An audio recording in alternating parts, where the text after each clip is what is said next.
अस्सलाम वालेकुम एवरीवन, कैसे हैं आप सब। उम्मीद करती हूँ आप सभी खैरियत से होंगे। देखिए ये मैं short video DElEd third semester के स्टूडेंट्स के लिए बना रही हूँ, तशबीह और इस्तारा।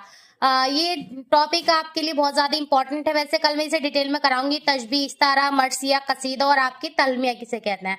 मजमून निगारी, कहानी निगारी भी है। जितने भी टॉपिक हैं जो आपके रह गए हैं, कल इंशाल्लाह इसको हम कंप्लीट कर लेंगे। ये वीडियो आज इसलिए बनाई जा रही है जिससे आप सभी को मालूम हो जाए कि कल आपकी दोपहर 2 बजे से लाइव क्लास होगी, जिसमें आप अपने क्वेश्चन भी पूछ सकते हैं। क्योंकि आप सभी के बहुत ज्यादा क्वेश्चंस आप मुझसे पूछते रहते हैं, आपके कमेंट्स आते हैं कि मैम हमें आगे क्या करना है। जो भी आपको डाउट है आप मुझे लाइव क्लास में आकर पूछ लीजिएगा। तो आप सभी के क्वेश्चन एक ये भी था कि लाइव क्लास कब से होगी मैम बता दीजिए।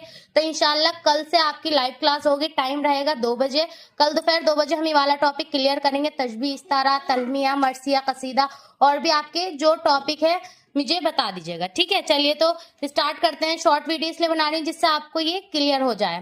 ठीक है, देखिए तशबिया, किसी एक चीज को दूसरी चीज के मानिंद बताना तशबिया कहलाता है। जैसे मीर तकी मीर का शेर, यानी जब हम एक चीज को दूसरी चीज से कंपेयर करते हैं तो क्या कहलाता है, तशबिया कहलाता है। जैसे मीर तकी मीर का शेर है, नाजगी इसके लब की क्या कहें, पंखड़ी एक गुलाब की सी है। ठीक है, ये शेर आपको देख रहे होंगे। इस शेर में क्या है, लब को गुलाब की पंखड़ी के मानिंद बताया गया है। ठीक है, तो ये हो गई तशबिया की डेफिनेशन। अब इस्तारा देख लेते हैं। इस्तारा यानी कि मेटाफर। इस्तारा अगर किसी लफ्ज के मिजाजी मायने मुराद हो और मिजाजी और हकीकी मायनों में तशबिया का ताल्लुक हो तो उसे क्या कहते हैं, उसे हम इस्तारा कहते हैं। जैसे अनीस ने हजरत अली अकबर के लिए कहा है, बुलबुल चहक रहा है रियाज रसूल में। ठीक है, तो इसको और मैं डिटेल में कल कराऊंगी, तो आप सभी ज्वाइन हो जाएगा। कल दोपहर 2 बजे डीएलएड थर्ड सेमेस्टर के स्टूडेंट्स की लाइव क्लास होगी।